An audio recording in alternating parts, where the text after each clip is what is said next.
¿Empezamos ya? Muy buenas tardes a todas y todos los que nos están viendo. Gracias a la Feria del Libro de Oaxaca por esta invitación, que este año pues es totalmente virtual. Estamos extrañando los mezcales y las tlayudas y los chapulines, pero nos da mucho gusto que en su número 40, pues de todas maneras, a pesar de las circunstancias, se lleve a cabo, ¿no? Y justo una de las reflexiones casi necesarias que tiene esta feria es acerca de los futuros, ¿no? Justo ahora estamos viviendo a nivel global, pues esta emergencia sanitaria, esta pandemia que nos lleva a vivir en este ambiente casi distópico, ¿no? Donde de pronto, si por un lado estaba la ciencia ficción y por otro lado lo que llamamos realidad, pues de pronto parece todo un poquito mezclado, ¿no? Entonces, justo nos estamos preguntando hacia dónde vamos. Así que me da muchísimo gusto abrir este diálogo que se ha titulado Viralidad, nuevas tecnologías. Yo no sé qué tan nuevas, ¿no? Le seguimos diciendo nuevas una y otra vez, pero creo que el sentido va por otro lado y futuros, ¿no? Justamente estoy aquí con Jorge Carrión y con Jacqueline Fox. Ambos han trabajado desde sus trincheras el tema de la tecnología, de la viralidad. Justamente estamos invadidos por un virus, ¿no? Viralidad también tiene algo que ver con virus, un virus que se expande y que de pronto lo biológico nos está empujando a que tengamos que estar pues completamente conectados, ¿no? En este momento estamos en nuestra pantalla, yo estoy aquí en la Ciudad de México, Jorge está en Barcelona y Jacqueline está en Lima, creo, en Perú. Entonces, de pronto estamos viéndonos en este nuevo enmarque, ¿no? Que es el Zoom, ¿no? Y creo que es un momento donde nos damos cuenta, yo desde el mundo editorial, ¿no? Llevo mucho pensando en el libro electrónico, en las nuevas formas de lectura, y de pronto estamos, pues, en un momento donde la estrategia digital es sí o sí, ¿no? Porque estamos muy obligados por algo que viene desde lo biológico, ¿no? Entonces, justo también a propósito del nuevo libro de Jorge Carrión, que se llama Lo Viral, es un libro que escribe justamente en este confinamiento, en este ambiente de pandemia, eh, que empieza a modo de falso diario, es más bien un ensayo, una crónica, pero con entradas fechadas, creo yo que a veces falsas, pero va contando desde que se registra el virus en China y cómo va entrando en su horizonte, ¿no? Y justamente en su reflexión están muchas cosas, está la propia pandemia, están sus lecturas, están las series que ve, está su propio horizonte, ¿no? Su vida familiar, y también está la pandemia, ¿no? Está justamente lo viral como un signo distintivo de nuestro siglo, lo viral, la viralidad como parte que se está impregnando en todas las áreas de los seres humanos, ¿no? En toda la parte cultural que, por supuesto, aquí nos convoca, ¿no? Por su parte, Jacqueline Fox, en su libro que ha editado con nosotros, con el Fondo de Cultura Económica, en Mecanismos de la Posverdad, trabaja también esa viralidad desde el lado más negativo de la viralidad. Sabemos que las noticias falsas que se propagan, las fake news, son absolutamente destructivas, ¿no? Y la desinformación se ha convertido en uno de los enemigos de nuestro mundo contemporáneo. Entonces está el yin y el yang metido en el ciberespacio y en esa viralidad de la que voy a conversar con estos dos maravillosos escritores. Y a mí una de las cosas que me gusta del planteamiento dicotómico que hace Jorge dentro de su libro es lo viral y lo clásico. Y me gustaría empezar por ahí. Es decir, lo viral se entiende como oposición a lo clásico, o es lo clásico viral, porque pues cómo nos va a llegar si no ha sido viral en su momento, pero no viceversa. Lo viral amenaza a lo clásico, no sé. Bueno, yo los dejo por aquí. Si quiere, quien quiera empezar.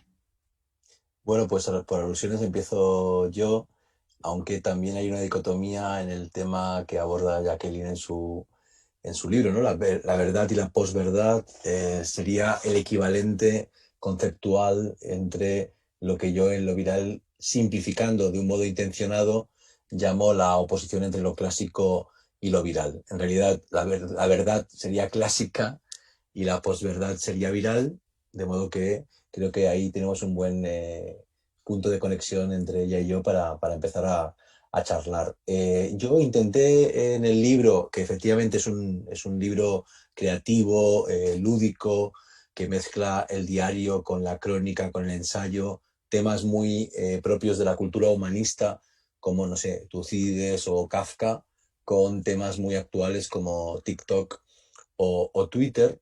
Y empecé como a intentar establecer una suerte de oposición conceptual que me parecía fértil, aunque, insisto, sea simplificadora, entre elementos propios, digamos, del siglo XX, que llamo lo clásico, como la memoria, como la solidez, como la perdurabilidad, como la autoridad, como la verticalidad, y elementos más propios del siglo XXI y de este nuevo paradigma digital que se ha impuesto muy velozmente, que tendrían que ver pues con la superficie, con la expansión contagiosa y rápida, con lo algorítmico, con lo cuantitativo en vez de lo cualitativo, etcétera. No descubro nada nuevo, pero sí que intento aplicarlo a zonas de la cultura contemporánea que yo creo que no están siendo suficientemente estudiadas y observadas, ¿no? Como por ejemplo lo que llamo los objetos culturales vagamente identificados.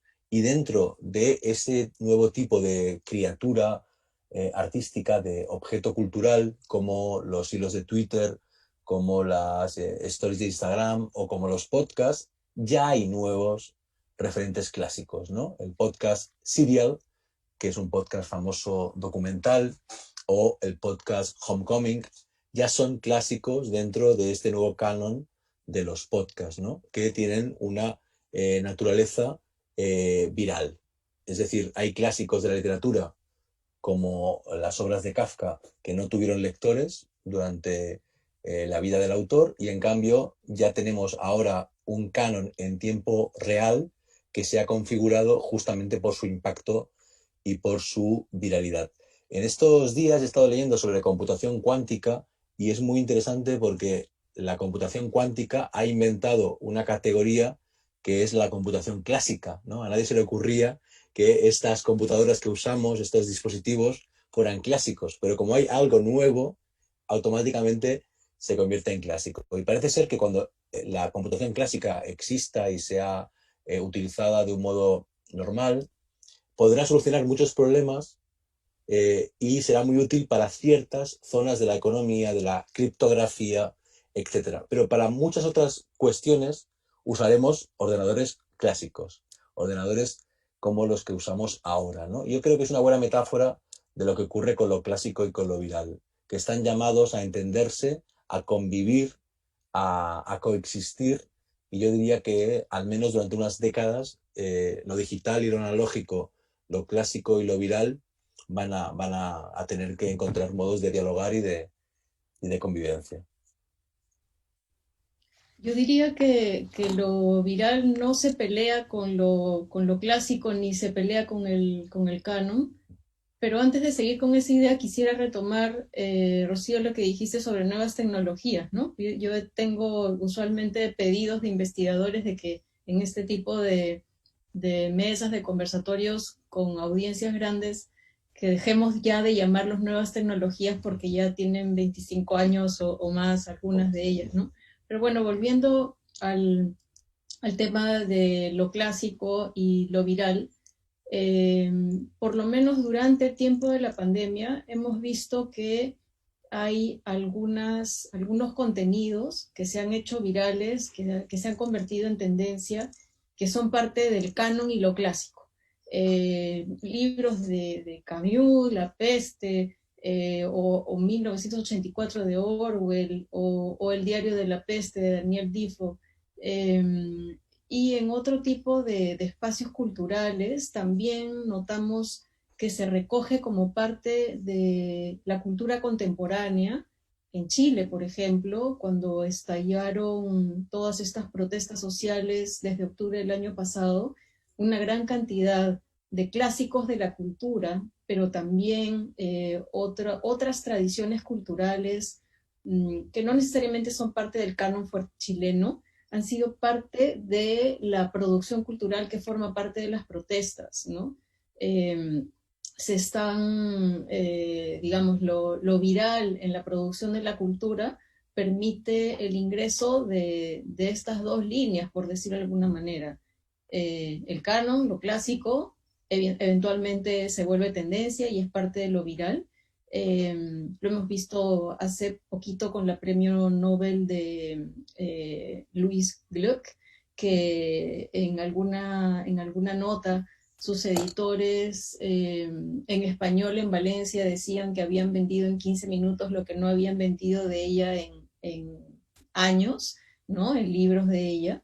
Y en un momento determinado, un nombre que es parte del canon se convierte en tendencia mundial.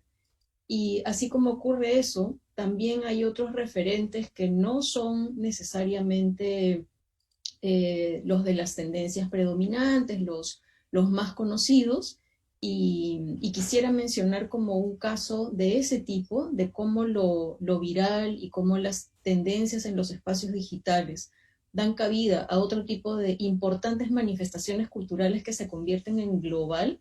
Un caso muy a la vista es el colectivo Las Tesis de Chile, ¿no? Que ha sido reconocida como una de las personalidades globales por la revista Time y que aparece en Valparaíso en medio del estallido social en Chile en noviembre del año pasado, y era un colectivo de 4 mujeres en las que hay 2 especialistas en artes escénicas, una especialista en vestuario y una profesional en diseño, ¿no?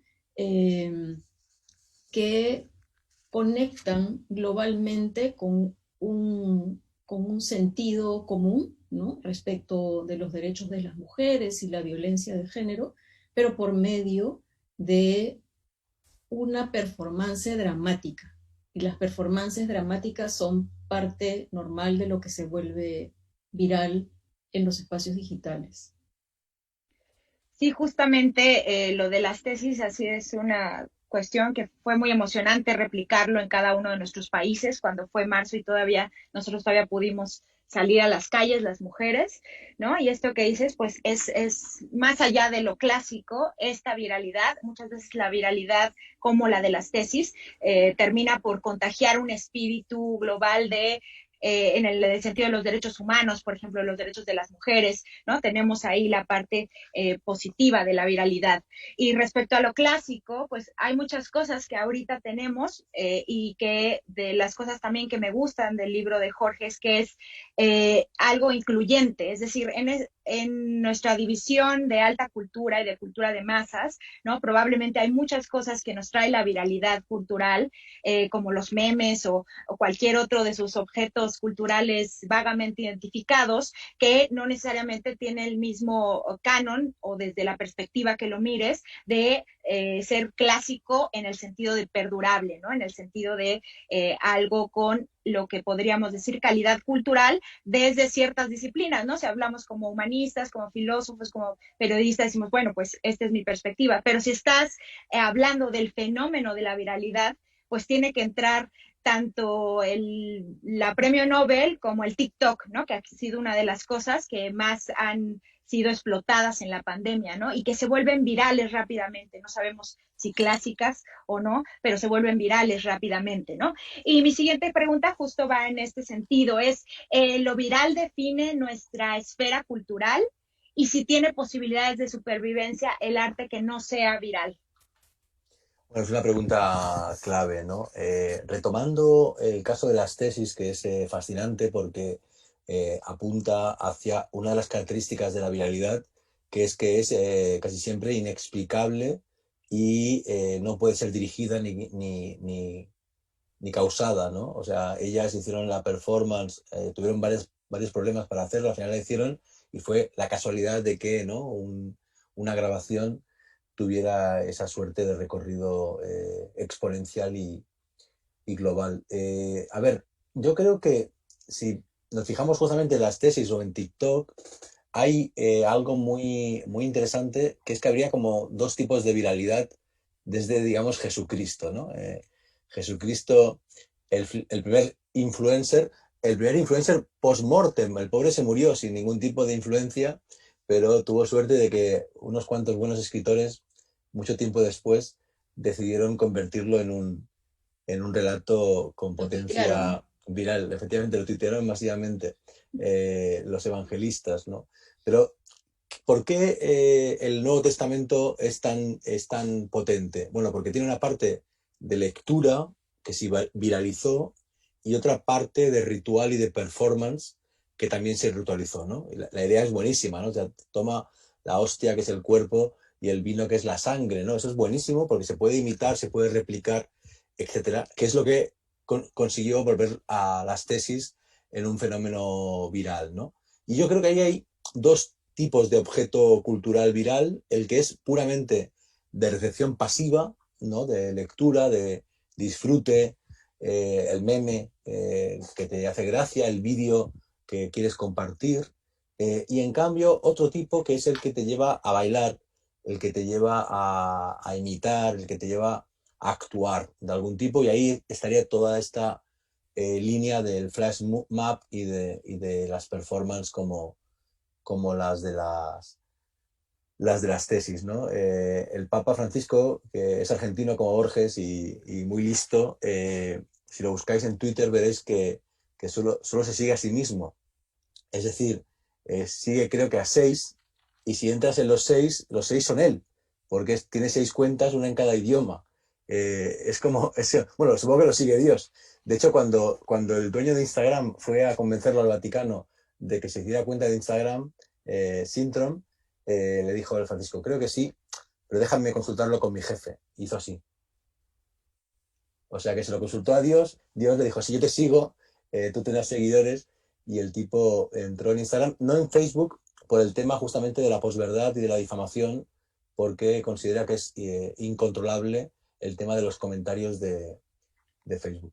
En cualquier caso, ¿no? Si entre Jesucristo, el primer influencer, y el Papa Francisco, el primer influencer de Dios, toda la historia de la humanidad ha tenido esa vocación, ¿no? De perduración a través de lo que ahora llamamos viralidad y antes llamamos canonización o clásico, eh, algo ahí encontramos de mecanismo universal.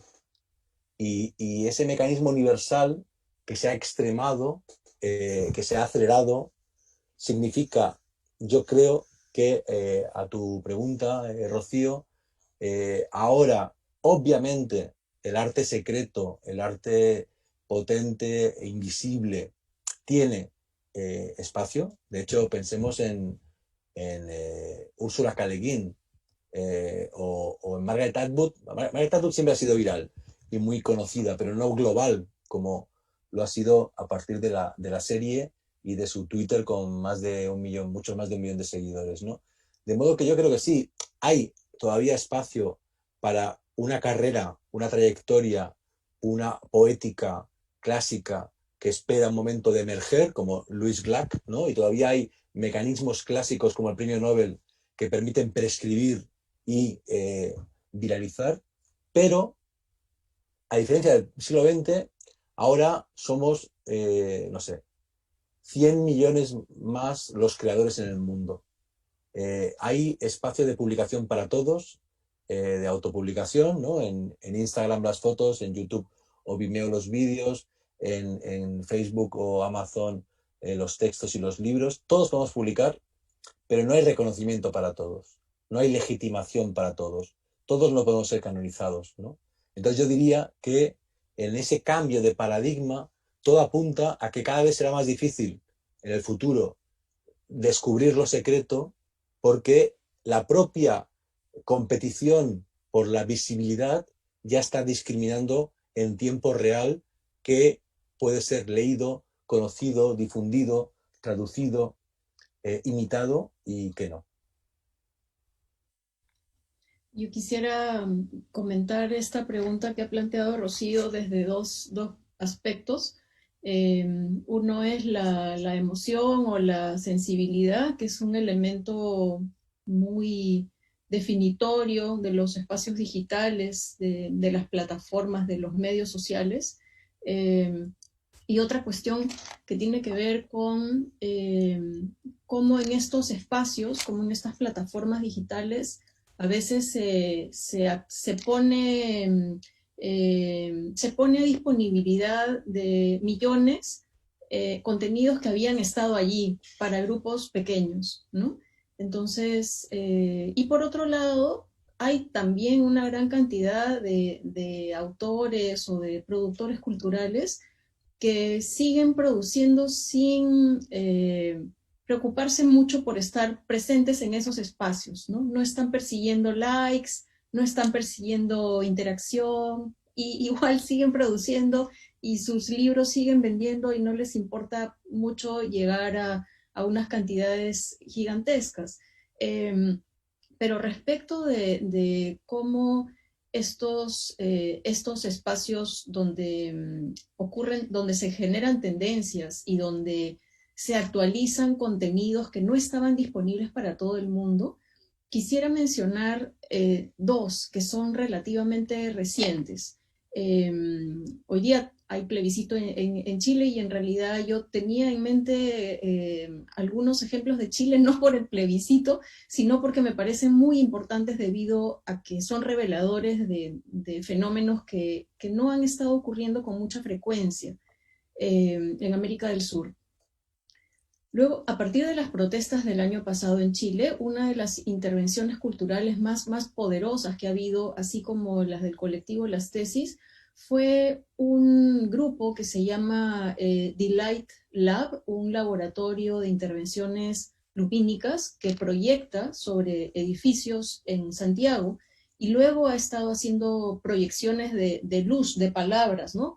Proyección de palabras o proyección de imágenes sobre edificios, sobre casas, posteriormente sobre lagos en zonas mapuche, etc. Ellos han estado proyectando algunas palabras para recoger un estado de ánimo de las personas que estaban pidiendo por sus derechos, protestando por derechos y pidiendo cambios en Chile. En algún momento esas palabras fueron tan poderosas que las fuerzas de seguridad han empezado a censurar esas proyecciones.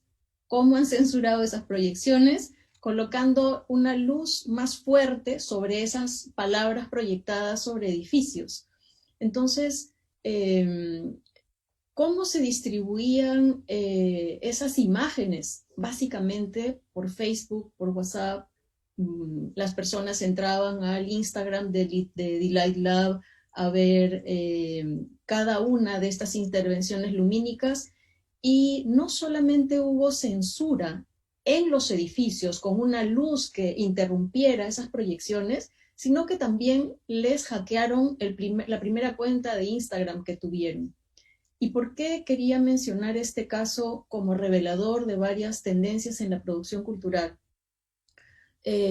Porque, por ejemplo, un concepto de la cultura chilena que no era parte del canon, sino de la cultura indígena mapuche, que es Newen. Newen es una palabra que en mapuche significa energía. Fue una de las palabras que fue proyectada en Año Nuevo, en unas intervenciones en Año Nuevo por parte de este colectivo Delight Lab, ¿no? Entonces, las tendencias no solamente permiten el espacio para lo clásico, el espacio para lo nuevo, el espacio para lo disidente, el espacio para lo marginal también, pero que conecta con sensibilidades. Y un caso reciente de eso también es un disco de Fleetwood Mac, que es un clásico de la música. El disco se llama Dreams o Dreamers, que ha vuelto al Billboard como número 1 a raíz de un video de TikTok que lo elaboró una persona común y corriente, un hombre, digamos, que está en la condición socioeconómica más baja en Estados Unidos, ¿no? Entonces, estos espacios permiten una gran cantidad de contenido de diverso tipo, no hay una única característica. Muy interesante esto que nos acabas de contar desde del Delight Lab. O sea, definitivamente estas son también armas que rozan en la política, es decir, no podemos obviar que hay censura, ¿no?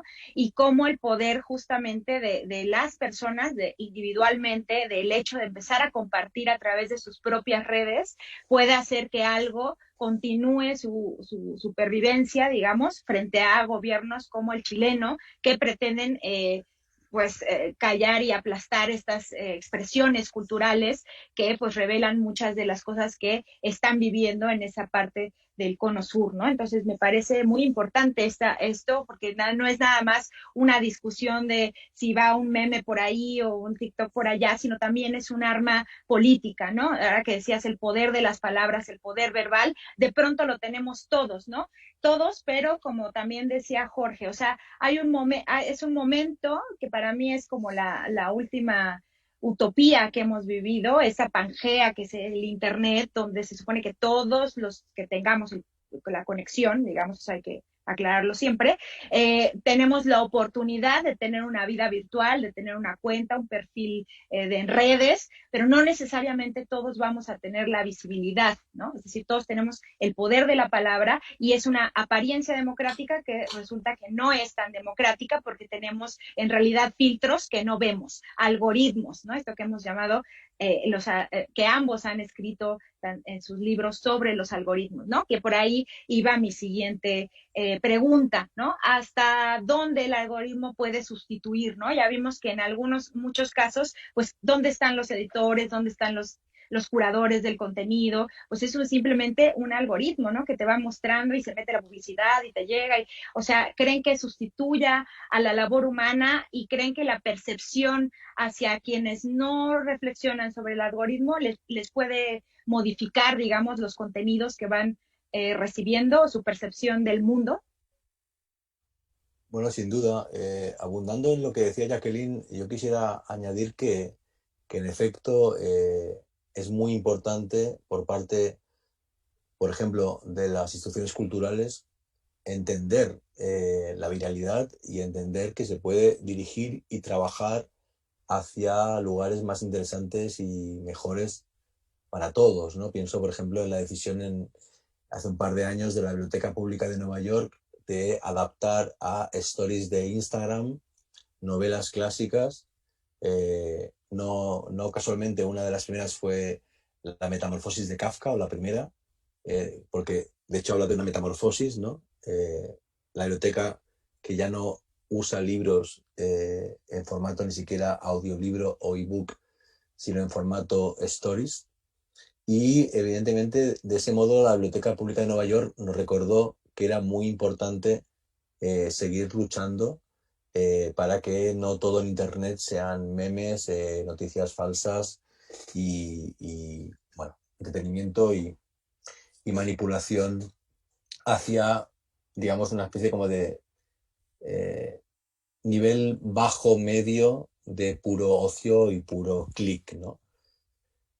En ese sentido, bueno, el tema de las burbujas es muy fuerte, muy importante. Hay que recordar siempre que si buscamos información directamente en Wikipedia, lo que leemos lo compartimos todos. Es decir, busque quien busque algo en Wikipedia, va a encontrar lo mismo. En cambio, si buscamos el mismo concepto, la misma palabra en Google, cada persona que busque va a encontrar un resultado distinto, ¿no? Y cada perfil de Facebook es particular y eso, bueno, tiene efectos muy terribles que Jacqueline ha estudiado mejor que yo. Yo diría que la posverdad, no obstante, va en esa dirección y en otras simultáneas, con lo cual es muy difícil entenderla o definirla, y de algún modo la posverdad tiene un nivel cero que es que nos hemos acostumbrado a estar constantemente tergiversando nuestro propio pensamiento y nuestra propia percepción, ¿no? Es decir, desde hace 15 años nos hemos acostumbrado a publicar en el estado de Facebook o en el estado de LinkedIn cosas que realmente no pensamos del todo o que no nos representan del todo, pero que intentamos comunicar porque creemos que eso tiene que ver con el personaje público y sobre todo profesional que hemos construido. Y del mismo modo, cuando publicamos una foto en redes sociales de nosotros mismos, aplicamos filtros y seleccionamos y editamos porque queremos como exportar, compartir una imagen mejorada de nosotros mismos, ¿no? De modo que la posverdad empieza por ese nivel cero personal, individual, cotidiano, y se va como elevando, elevando, elevando hasta Trump o Bolsonaro o las fábricas de trolls de Rusia, de otros países, ¿no? Y eso lo hace hiper complejo, súper complejo.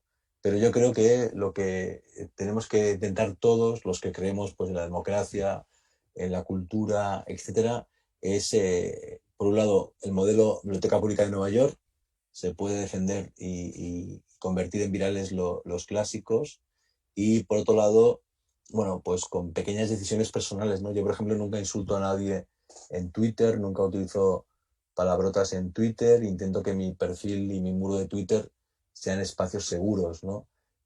Hay muchos otros escritores que no lo hacen. Bueno, cada uno que haga lo que crea que tiene que hacer, pero si la historia me juzga y alguien se dedica a leer mis miles de tweets, no verá en ellos discursos del odio y menos del microodio político, cultural, literario que tanto envenena, ¿no? De modo que cada cual debería, yo creo, reflexionar sobre su posición respecto a las redes sociales y a Internet antes de culpar a grandes agentes políticos y mediáticos de algo que yo creo que empieza por la responsabilidad individual.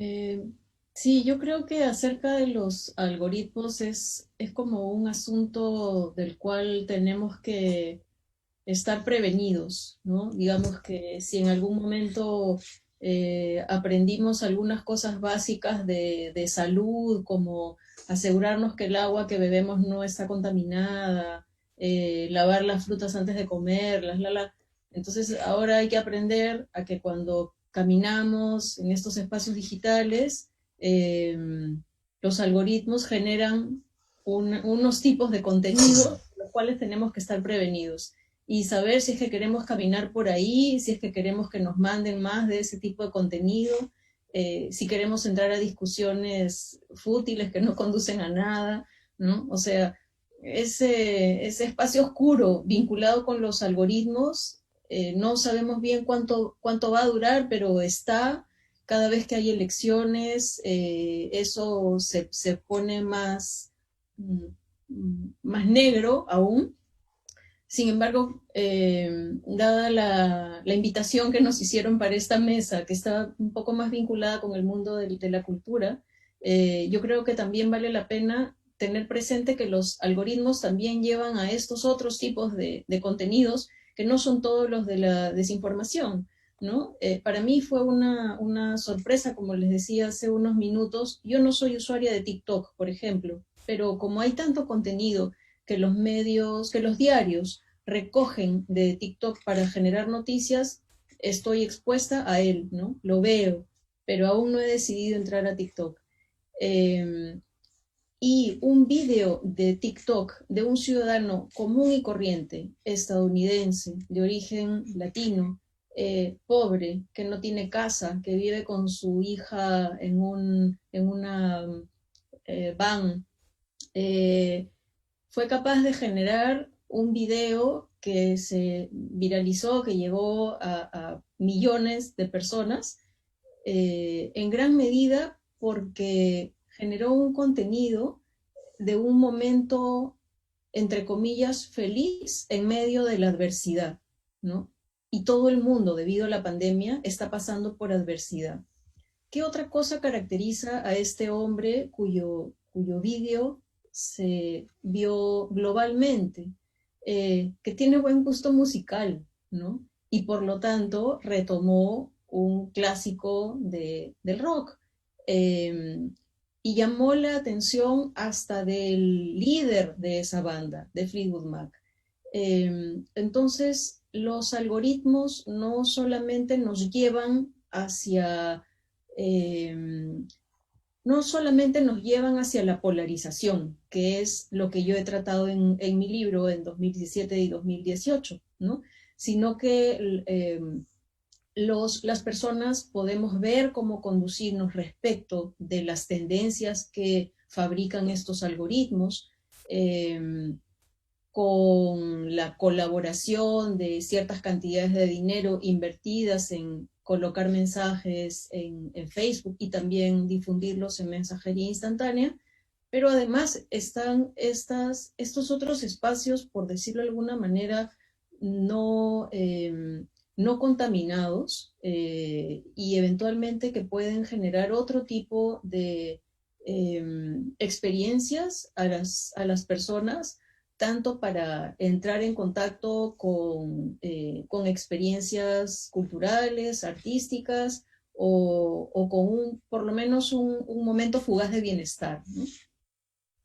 Claro, tiene siempre su lado positivo y negativo, ¿no? Yo recuerdo hace unos años estuve en una conferencia de un neurocientífico, y me impresionaba mucho que decía que empresas como Google justamente o Facebook o Amazon contratan o quieren contratar a neurocientíficos que están como muy avanzados en los temas, en los experimentos del cerebro, porque querían que el algoritmo donde dice si usted escogió esto, también puede escoger esto, ¿no?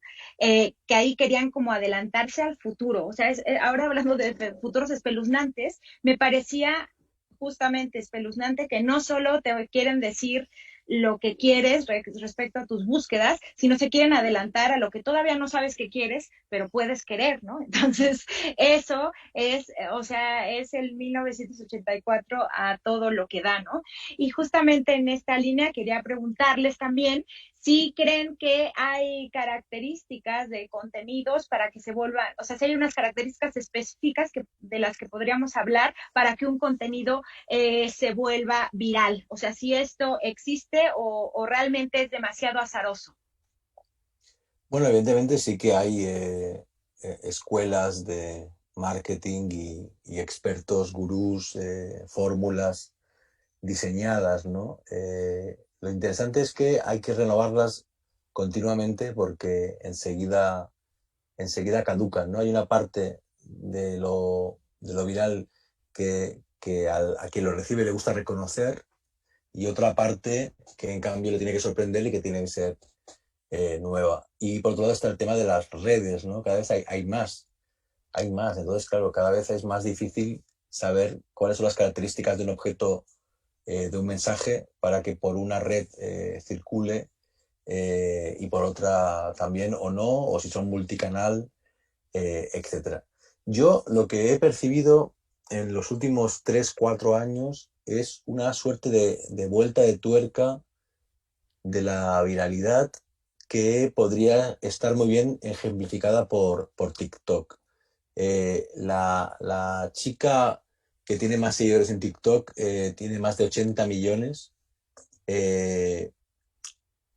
Hace 2 años era desconocida, ¿no?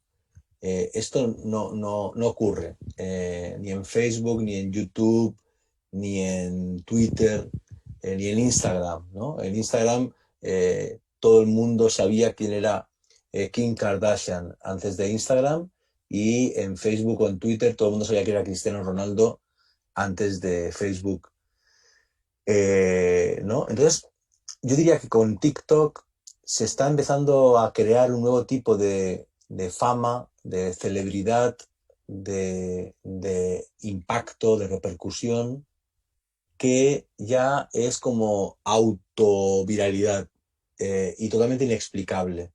Es decir, las personas, los adolescentes, porque son todos adolescentes más seguidos en TikTok, no bailan mejor, no editan mejor, no son más graciosos o más graciosas, sobre todo chicas, que otros cientos de miles, ¿no?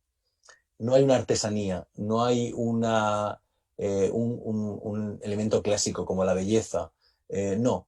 De pronto es totalmente inexplicable por qué este sí y este no.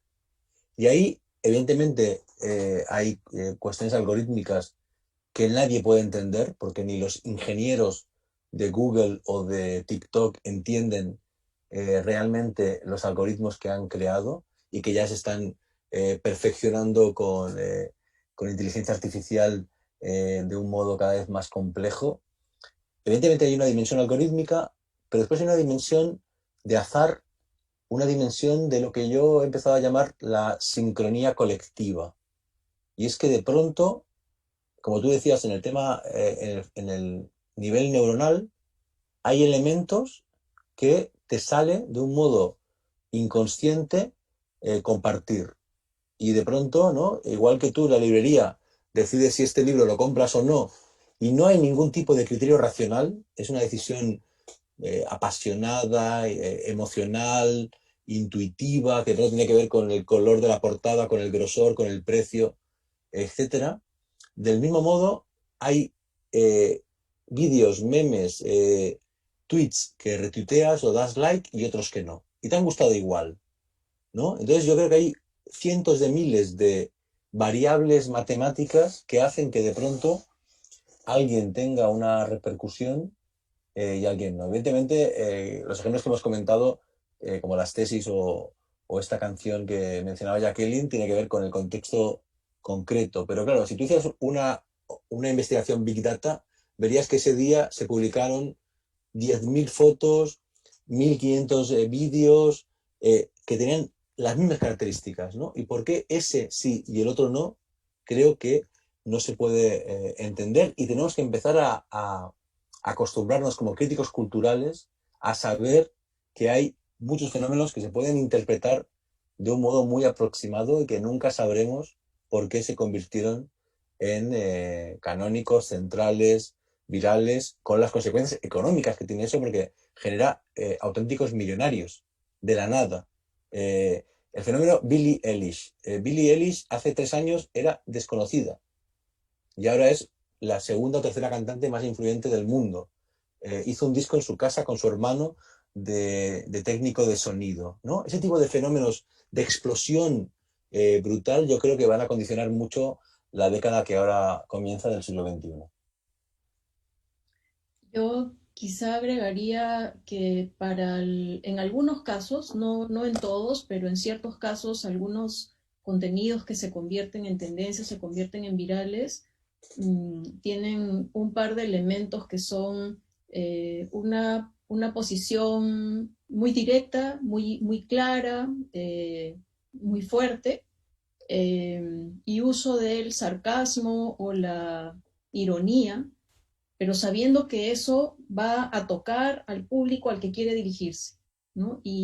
Por ejemplo, mencionaría en el caso de la canción la canción que compuso el colectivo Las Tesis y que se ha repetido tanto, hay una parte que a mí me impresiona mucho, que es que han metido 4 líneas del himno de Carabineros, eh, y es una parte de la policía chilena, es una parte en la que se refieren a cómo la policía chilena, el carabinero, vela el sueño de la joven, ¿no? Le dice algo así como: yo te cuido y tú puedes dormir tranquila, el bandolero no te va a hacer nada, porque yo, carabinero, que te amo, te cuido.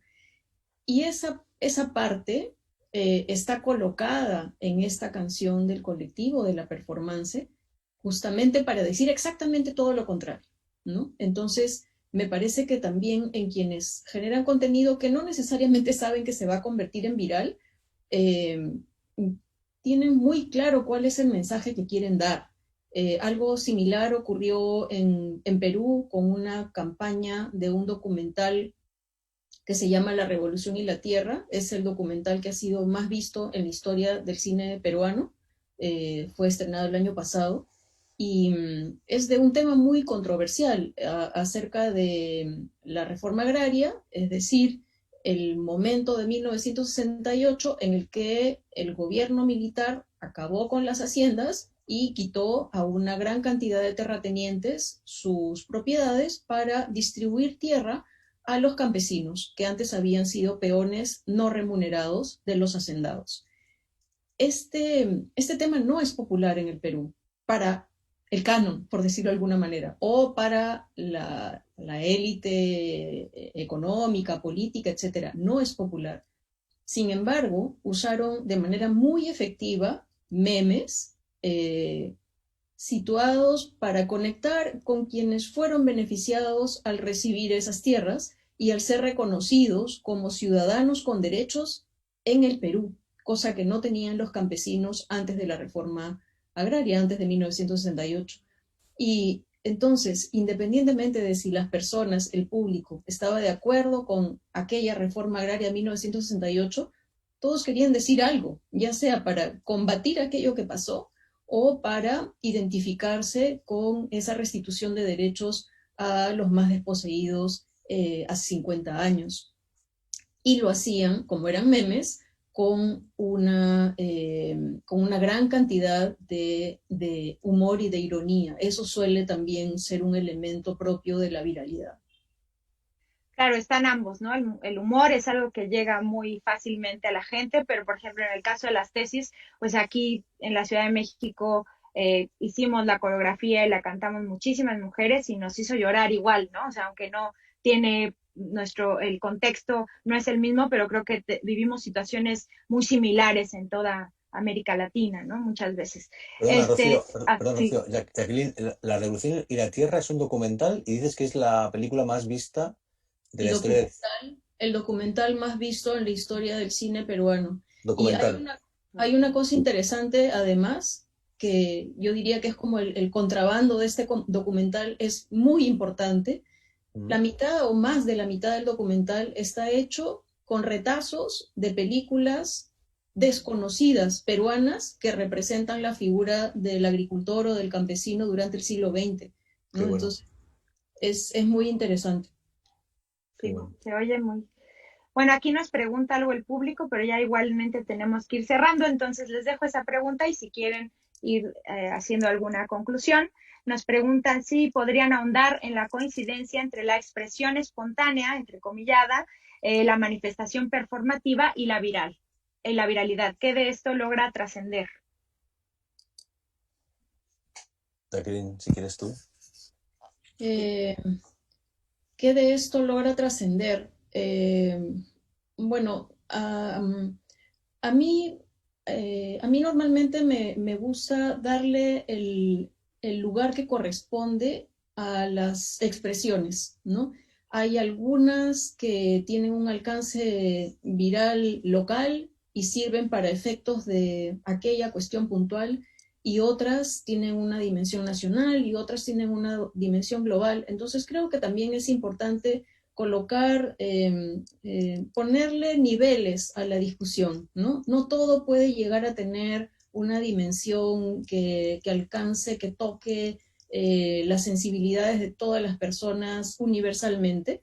Y entonces creo que ese podría ser el parámetro con el cual uno evalúa qué cosa trasciende y qué cosa no trasciende, ¿no? Si se ajusta a las necesidades con las cuales surgió en una dimensión regional, en una ciudad específica, etcétera, yo diría que trascendió, así no haya llegado a más. Jorge. Bueno, yo creo que hay una cuestión interesante vinculada con la performatividad, que es, bueno, que siempre hablamos tontamente de que los jóvenes no leen, los jóvenes no actúan, los jóvenes, etcétera.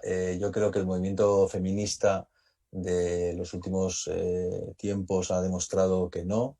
Por ejemplo, en Argentina, las adolescentes se han implicado muchísimo con las reivindicaciones y no sé en vuestras ciudades, pero en Barcelona, en cualquier parque, en cualquier rincón, ves a gente muy joven ensayando coreografías, ¿no? Y yo creo que ahí la línea entre bailar para divertirse, bailar para aprender, bailar para expresarse y bailar para protestar es muy fina y realmente creo que cada vez va a ser más importante porque se ha convertido en una pedagogía de la expresión colectiva.